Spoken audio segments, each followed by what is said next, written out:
Hello guys, welcome to today's Topic TV. Dito sa Baguio City, isang tindahan ang pinasok ng isang babaeng magnanakaw habang wala pa ang bantay.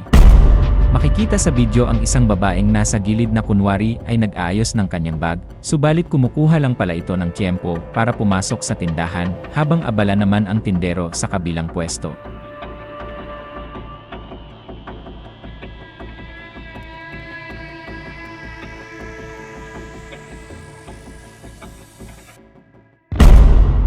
Sumilip ito sa loob upang tiyaking walang tao.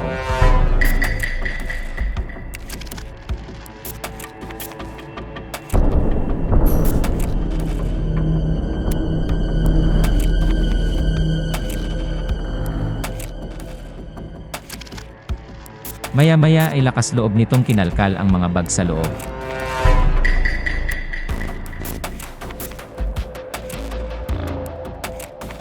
Kaso wala itong nakitang pagkakaperahan. Maya-maya ay napansin siya ng tindero sa kabilang pwesto kaya lumapit ito.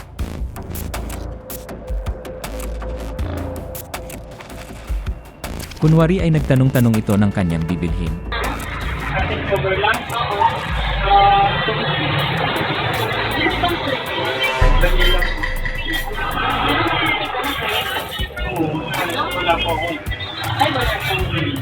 Buti na lang ay hindi niya napansin ang cellphone na nakapatong lang kanina pagdaan niya.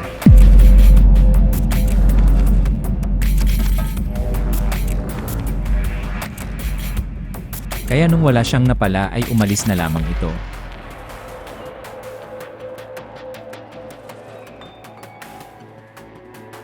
At swerte pang nakaligtas ang cellphone ni Kuya.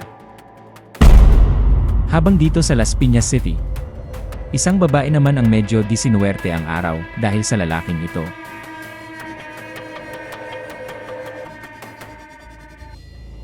Isang lalaki na may kargang bata ang nagtanong ng Yakult.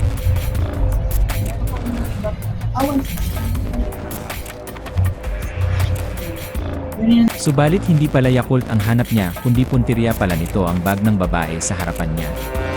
Mabilis na dinukot nito ang cellphone ng babae at dali-daling ibinulsa.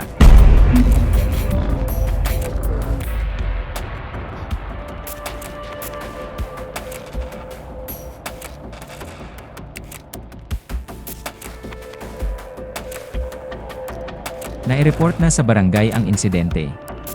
At kasalukuyan ng hinahanap ang lalaki.